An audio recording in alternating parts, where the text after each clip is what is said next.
El saber es importante, pero no es importante para imponerle nuestro saber o darle nuestra interpretación al otro. No hay cómo llegar a través de nuestra interpretación de lo que le hace daño al otro. Inclusive este excelente terapeuta y escritor Irwin Shalom, en uno de sus libros de consejos para terapeutas jóvenes, él narra una anécdota que es fantástica de la psicoterapia, para mostrar cómo el cambio en la psicoterapia está más allá de la conciencia de los implicados. Él tuvo una sesión muy buena con un paciente y él pensó que eso se debía a algo que él vio ese día en la relación con el paciente. Y le pidió al paciente, que estos son recursos muy usados, y después, si me da tiempo, paso a algunos recursos que usamos en la práctica terapéutica. Tiene que dar tiempo. Él usó el recurso de decirle al paciente, a mí no me gusta el paciente, al usuario. Es verdad que hay que ser paciente para tolerar los servicios médicos y a veces terapéuticos, pero bueno, es una frase demasiado pasiva. Él le preguntó que escribiera lo que en esa sesión había sido más importante para él. ¿Y cuál no sería su sorpresa que en la próxima sesión lo que el paciente llevó como más importante, él como terapeuta no lo había visto? O sea, no fue capaz de verlo. ¿Qué nos quiere decir esto?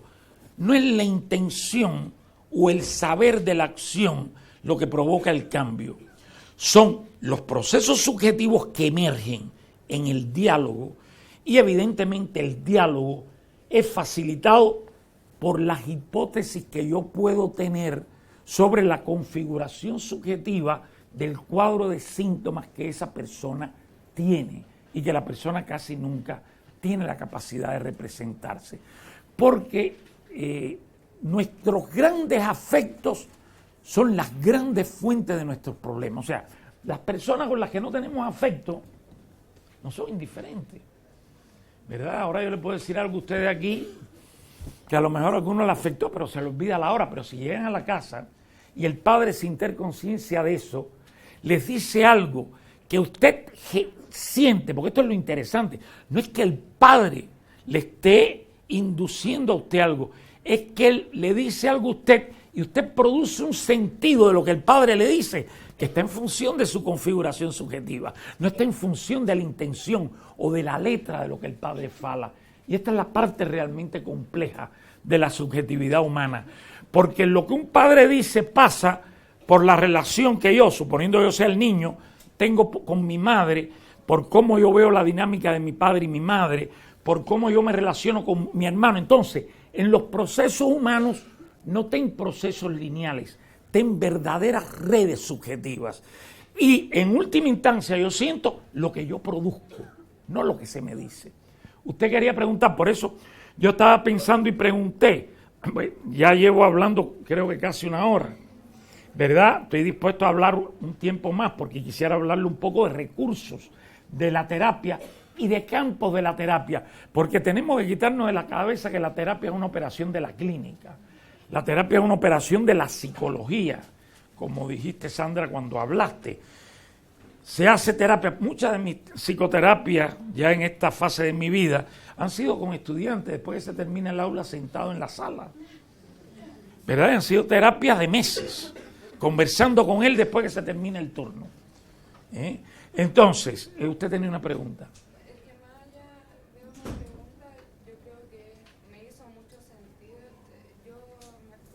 Me estoy profundizando en el área clínica y como que igual me hace sentido esto de que uno entra quizá un poco sesgado al área clínica desde la perspectiva, quizá no tanto psicoanalítica, sino de que uno cree que va a ir como en ayuda del otro en pro de lo que le puedo enseñar.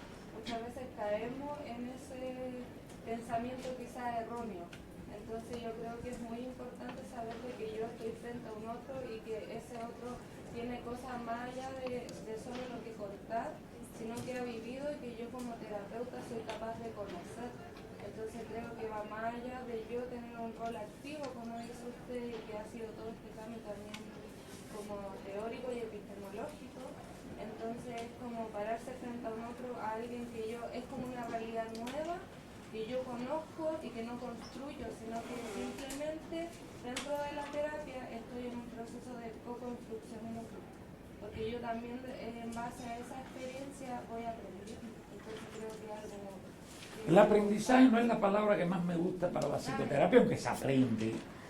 Pero lo más importante es que voy sintiendo nuevas cosas, representándome nuevos caminos que evidentemente van a implicar aprendizaje. Pero lo más importante es que sin darme cuenta llega un momento que estoy en un lugar que no era en el que estaba cuando comencé la psicoterapia.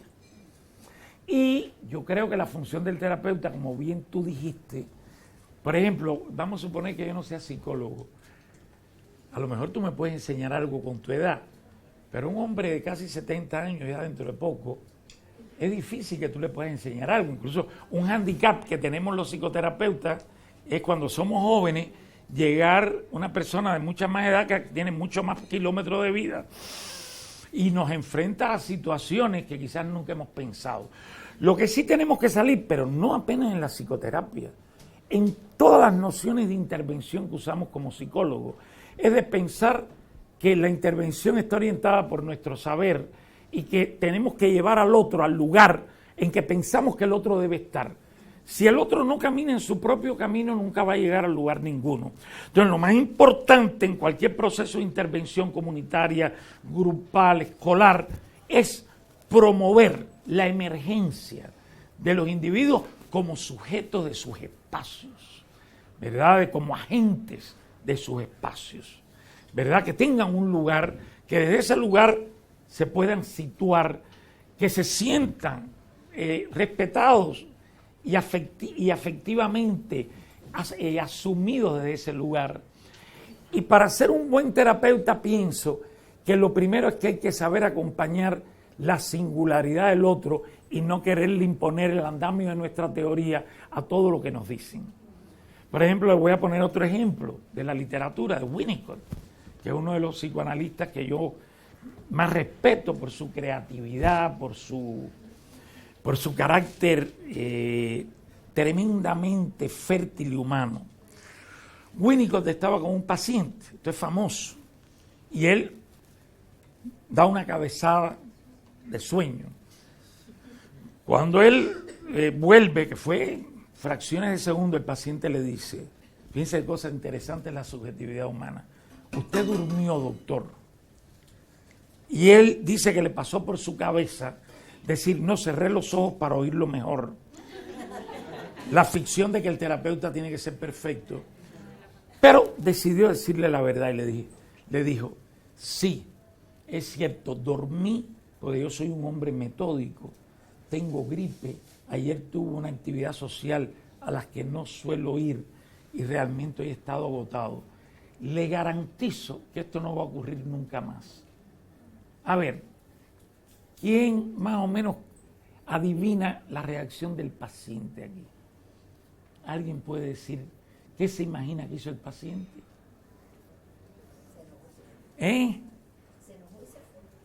Se echó a llorar.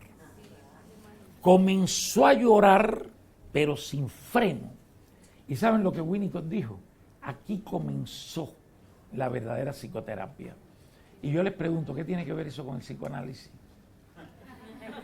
Esa es la grandeza de un pensador, ¿verdad? O sea, evidentemente, y ahí después se desenroló la psicoterapia y la persona le dijo, doctor, nunca pensé que alguien de su prestigio iba a reconocer lo que yo sentía, porque la historia de mi vida ha sido, de todas las personas que han sido importantes para mí, desconocer lo que yo he sentido. ¿Fue suficientemente bueno como terapeuta? Fue excelente como terapeuta. Fue excelente como terapeuta. Y eso es el kit que yo creo que los que están acá, que son la mayoría muy jóvenes, ya los que somos mayores, cada uno está en su camino, no sé cómo lo pensarán, pero es lo primero en la psicoterapia es que no podemos perder de vista la persona que tenemos enfrente. La teoría es un recurso para producir significado sobre los procesos que esa persona está viviendo. Y la mejor teoría es la que me permite no obligar al paciente a entrar en mi teoría, sino que me permite usar operaciones sobre la base de mi teoría. Esa es la mejor teoría en la terapia. Entonces yo creo que eso es fundamental. Yo recuerdo cuando yo terminé en psicología en La Habana, uno se graduaba en clínica, en social, era por departamento. Y yo me gradué de clínica. Pero nosotros no teníamos servicio privado en Cuba. Todavía creo que no existen en este campo. Y recuerdo que yo tenía 25 años, ya era profesor de la facultad. Terminé, me quedé como profesor, pero siempre decía la clínica, la que para mí es parte esencial de mis investigaciones, ¿verdad? La clínica, que hoy no le llamo clínica, le llamo la acción terapéutica en los diversos campos de ejercicio profesional. Entonces me llegó una mujer, igual, con mucho más kilometraje que yo, una mujer como unos 40 años. Yo no tenía background, tenía una gran afición por el psicoanálisis, porque Freud fue una de mis lecturas preferidas siempre. Me gustaba mucho Freud, pero no tenía recursos para enfrentar el problema que ella me trae. Entonces ella me dice, ella llega a la consulta, la voy a hacer brevemente, y me dice que ella viene porque el marido tiene un problema patológico. Si nosotros nos quitáramos ese lenguaje de la mente, podríamos contribuir tanto a la felicidad de los otros, ¿verdad? Yo siento que yo soy un tipo mucho más complejo de muchos de los pacientes que yo atiendo. Y a veces pienso, ¿cómo es posible que piensen que un cara que está más loco que él lo va a curar a él? Pero eso me agrada, o sea, mi mente produce constantemente. Y la mujer me dice, mire doctor, mi marido tiene un problema patológico. Imagínese una mujer de 40 años, 37 o 40 años. Le digo, ¿cuál es el problema patológico que tiene su marido? Que si yo no me froto los tobillos, él no se excita sexualmente. Entonces yo con mucha delicadeza, de verdad he tenido 2 callos en los tobillos. Lo que yo en esa época no tenía ni la experiencia, ni el saber, para darme cuenta que ya frotarse los tobillos era parte de su sexualidad, no la de su marido. Yo le pregunto, ¿cuántos años llevan juntos? Llevaban 16 años juntos.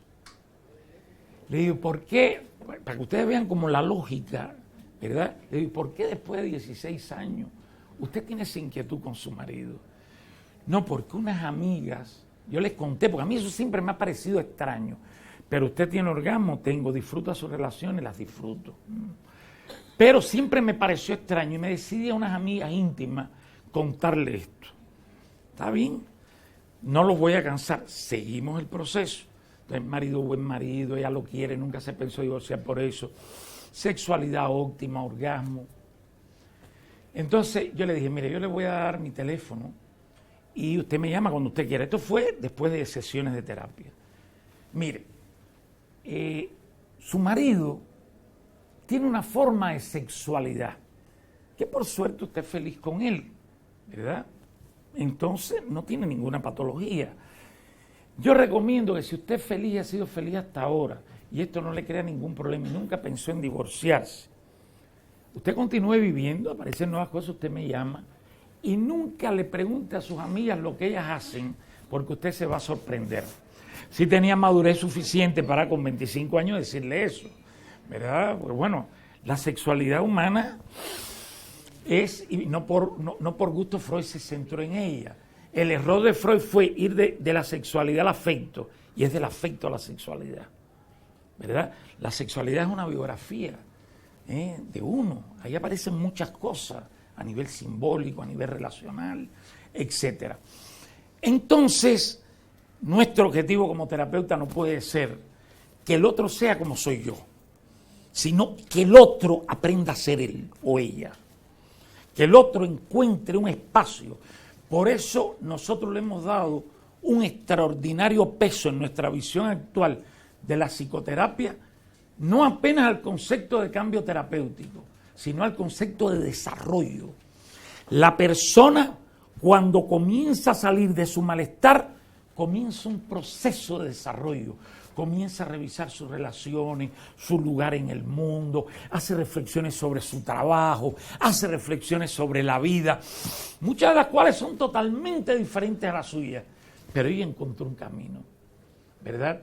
Nosotros no tenemos clones subjetivos y el bien no está en ninguno de nosotros. Nosotros somos agentes para facilitar el camino de los otros. Y esa para mí es la verdadera psicoterapia.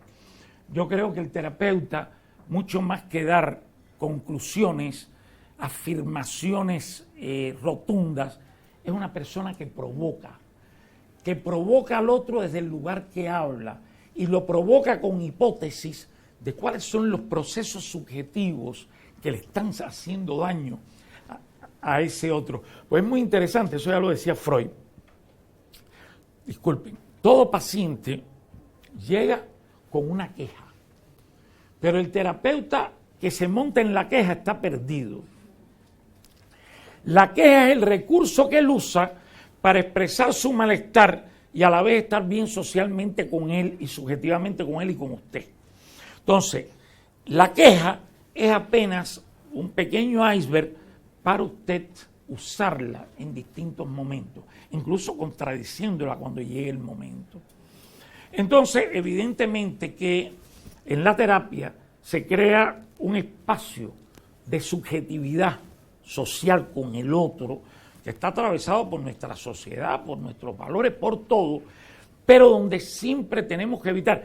Usted dijo algo, la joven que presentó, la neutralidad. Nunca somos neutros, porque siempre miramos el mundo con los lentes de nuestra subjetividad, de nuestras historias y de nuestros valores. Lo que sí tenemos que evitar, imponerle valores al otro, ¿verdad? Imponerle nuestros valores al otro. Confrontarlo sí es importante, porque en la confrontación yo obligo al otro a tener un espacio activo desde su lugar en la terapia, porque el problema en la terapia no es que el otro sea paciente, es que el otro vire un sujeto de su vida, es que el otro se convierta en un agente de su proceso de cambio. Entonces es un proceso realmente complejo, es un proceso que está presente, diría yo, en todos los campos profesionales de la práctica psicológica.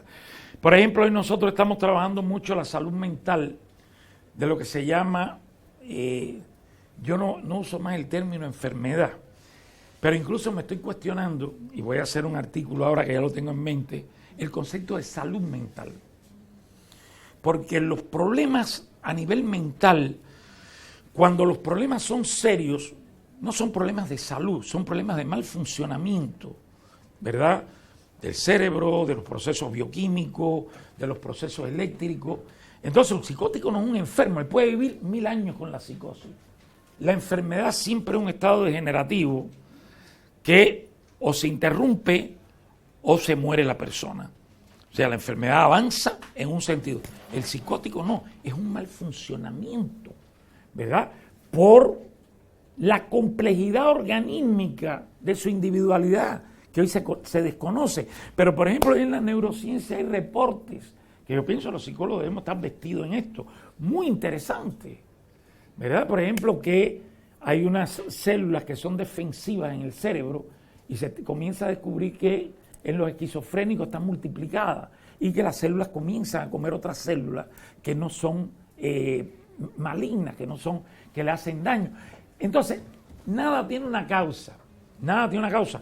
Evidentemente que puede ser que una persona con determinada, porque esto no se ha investigado, esto se ha metido en un gran saco, que tiene un problema en su funcionamiento psíquico, si no tiene afecto, si recibe maltrato, haga un debut de psicosis que a lo mejor no haría en otra condición, aunque siempre tendría algún tipo, a lo mejor, de dificultad. Nadie está predestinado a romper con una crisis psicótica. La crisis psicótica se alimenta de la vida. Pero llamarle a la psicosis enfermedad, creo que es ponerle un rótulo que hoy nos está haciendo daño en la psicología. Igual, el dependiente de droga. En Brasil, que estamos trabajando en eso en nuestro equipo también, no porque mi enfermedad, no, usted no tiene enfermedad ninguna. Usted no tiene control sobre el uso de una sustancia, pero usted no tiene enfermedad ninguna. Usted es totalmente capaz de tener control. Claro, vamos a trabajar para que usted recupere los recursos que le permiten el control. Pero no el enfermo, ¿Por qué darle el lugar de enfermo? La depresión posparto. Ahora todas las mujeres tienen depresión posparto. En eso es lo único que yo estoy de acuerdo con Gergen. Dice Gergen, los psicólogos somos especialistas en tratar rótulos que nosotros mismos creamos. Antes que existiera el rótulo patológico, había mujeres que se entristecían, había mujeres que se deprimían, porque la mujer que tiene un hijo pensando que con eso va a reatar la relación con un marido que no la atiende bien, evidentemente se deprime cuando ve que eso no es así.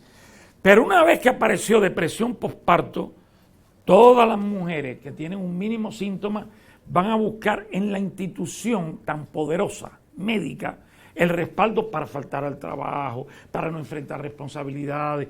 Incluso yo recuerdo, también hemos trabajado esto, una que me dijo, porque mi marido ni me respeta en mi condición de enferma. Yo le dije, no, lo peor es que su marido no la respeta en su condición de mujer y que usted debe defender su condición de mujer. Entonces, yo creo que el concepto de salud mental es imponerle a procesos que son de otra orden un concepto que es más del funcionamiento integral de un organismo y que además casi nadie sabe lo que es, porque la medicina se ha apoyado en el concepto de enfermedad. ¿Por qué? Porque el concepto de enfermedad viene muy bien con el positivismo, con el empirismo, o sea, con las descripciones, ¿verdad? Usted tiene tales síntomas, tiene hepatitis, pero mi hepatitis yo estoy seguro que es distinta de la que puede tener uno de ustedes, y están influyendo procesos en mi organismo, pero eso la medicina durante mucho tiempo no lo estudió. Tanto es así que nadie sabe lo que es la salud. Entonces, nosotros decimos, ayer oí una entrevista aquí en Chile, por cierto, un médico muy interesante, que dijo, ya está en interrogación la malignidad del tabaquismo para el cáncer de pulmón. Cada vez aparece en jóvenes más jóvenes, cada vez aparecen más personas que no fuman. Entonces, con esta contaminación no precisa ser el tabaco. O sea, las cosas son, nuestra ecología es extremadamente compleja. Ahora, ¿por qué no hay una definición de salud? Por lo mismo que no ha existido hasta hoy en la psicología una definición de subjetividad, porque son procesos complejos que no se pueden construir en formas de saber a través de las evidencias directas que nos da un otro, sino que hay que trabajar por vías indirectas. Por ejemplo, yo siendo un lego, yo pienso que el organismo tiene salud en tanto es capaz de dar respuestas saludables a agentes patogénicos y pierde la salud cuando ese sistema con capacidad de respuesta saludable deja de darla. Y entonces el agente patogénico se instala y progresa. Pero bueno, eso decirle esto a un médico es demasiado complejo. A los médicos medios, ¿no? La medicina hoy no podemos subestimarla, tiene equipos de punta fantásticos de investigación. Y los problemas epistemológicos que está enfrentando hoy la medicina son muy parecidos a los que enfrenta la psicología. Entonces, jóvenes, los recursos. Todo cuando decimos que la terapia es dialógica, no quiere decir que no se usen infinitos recursos que son parte del proceso dialógico. Por ejemplo, darle a alguien que complete 5 frases, o el original completamiento de Rotter, que yo lo uso con otros inductores que a mí me encanta. Después de eso, devolvérselo a la persona y ver cómo la persona se posiciona en relación a lo que escribió, ¿verdad? ¿Qué pautas hace? ¿Cómo las hace? Eso es una acción terapéutica importantísima, porque me lleva a zonas de conversación que por muy buen comunicador que usted sea, se escapan de los focos que en el proceso comunicativo de la terapia se van haciendo centrales. O sea, el diálogo, sí, el diálogo, pero el diálogo no es que todo está bueno, diálogo es provocación, diálogo es descentramiento, diálogo es la implicación emocional en mantener un proceso comunicativo de forma reflexiva y constantemente enriquecida. Ese es el diálogo, ¿verdad? Entonces, por ejemplo, presentarle a la persona un trecho de un libro. Mire, estaba leyendo esto y qué casualidad, pensé en usted, mire esta página, lea la que usted piensa. Las operaciones terapéuticas son como los recursos que usamos en la investigación, son infinitas, dependen de la capacidad de imaginación del terapeuta y que sea formado en workshops que les permitan ejercitar opciones diversas dentro del recurso dialógico. Todo lo que se produce dentro de un espacio de diálogo es dialógico. O sea, el diálogo no es solo la conversación. O sea, cuando yo le pido a usted, óigame, por favor, traiga a la próxima sesión un retrato suyo con su familia de cuando usted tenía 10 años. O si yo decido ser más abierto para ser más provocador, le digo, tráigame un retrato de su familia, usted con su familia, en la etapa que usted quisiera. Pero ya si ella me lo trae de joven, ya eso me inquieta. ¿Por qué me lo trajo de joven? Y entonces yo le pido uno de niña, ¿verdad? Y alrededor de eso organizamos. ¿Y qué vos se recuerda de aquella época? Caramba, y de estas personas que están con usted en la foto. Entonces, el diálogo terapéutico se extiende de forma infinita como recurso en tanto la psicoterapia está en proceso. Como una investigación se extiende, no con el proyecto inicial de investigación. El proyecto inicial es la primera organización que tenemos como investigadores para poder ir al campo y comenzar a trabajar. Pero los recursos de la investigación se van desdoblando, abriendo, desarrollando en el curso de la investigación. Porque de hecho, la terapia es una investigación, como el diagnóstico es una investigación.